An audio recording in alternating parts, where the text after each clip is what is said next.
தமிழகத்தில் பெஞ்சல் புயலால் ஏற்பட்ட பேரழிவு வருத்தம் அளிக்கிறது என்று நாடாளுமன்ற எதிர்க்கட்சித் தலைவர் ராகுல் காந்தி தற்பொழுது தன்னுடைய சமூக வலைதளத்தில் பதிவிட்டிருக்கிறார். புயல் மற்றும் மழை வெள்ளத்தால் உயிரிழந்தவர்களின் குடும்பத்திற்கு ஆழ்ந்த இரங்கலையும் அவர் தெரிவித்திருக்கிறார். இதுகுறித்தான கூடுதல் விவரங்களுடன் இணைகிறார் எமது செய்தியாளர் செலினா.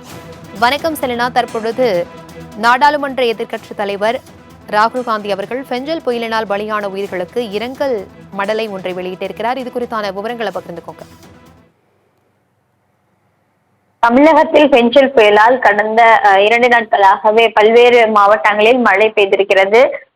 பல்வேறு மாவட்டங்கள் இதனால் பாதிக்கப்பட்டிருக்கக்கூடிய நிலையில் இது தொடர்பாக ராகுல் காந்தி தனது எக்ஸ் வலைதளத்தில் பதிவொன்றை செய்திருக்கிறார். அதில் குறிப்பாக தமிழகத்தில் பெஞ்சல் புயலால் பேரழிவு என்ற செய்தி என்பது வருத்தம் அளிக்கிறது எனவும், அன்புக்குரியவர்களை இறந்தவர்களுக்கு எனது ஆழ்ந்த இரங்கலை தெரிவித்துக் கொள்வதாகவும் தெரிவித்திருக்கிறார். அதே போல பாதிக்கப்பட்ட இடங்களில் அனைத்து காங்கிரஸ் தொண்டர்களும் முடிந்தவரை நிவாரண பணிகளில் நிவாரணத்திற்கு உதவ முன்வர வேண்டும் என்றும் தற்பொழுது குறிப்பிட்டிருக்கிறார் தனது எக்ஸ் வலைதளத்தில். குறிப்பாக பெஞ்சல் புயலால் தமிழகத்தில் பல்வேறு மாவட்டங்கள் பாதிப்புக்குள்ளாயிருக்கிறது. குறிப்பாக கிருஷ்ணகிரி, தருமபுரி, அதே போல விழுப்புரம், கடலூர், திருவண்ணாமலை உள்ளிட்ட மாவட்டங்கள் பாதிக்கப்பட்டிருக்கக்கூடிய நிலையில் பாதிக்கப்பட்டவர்களுக்கு வருத்தத்தை தெரிவித்துக் கொள்வதாகவும், உயிரிழந்தவர்களுக்கு ஆழ்ந்த இரங்கலை தெரிவித்துக் கொள்வதாகவும் குறிப்பிட்டிருக்கிறார். அதே போல மாநிலத்தில் இருக்கக்கூடிய அனைத்து காங்கிரஸ் தொண்டர்களும் முடிந்தவரை நிவாரண பணிகளில் ஈடுபட வேண்டும் என்றும் குறிப்பிட்டிருக்கிறார்.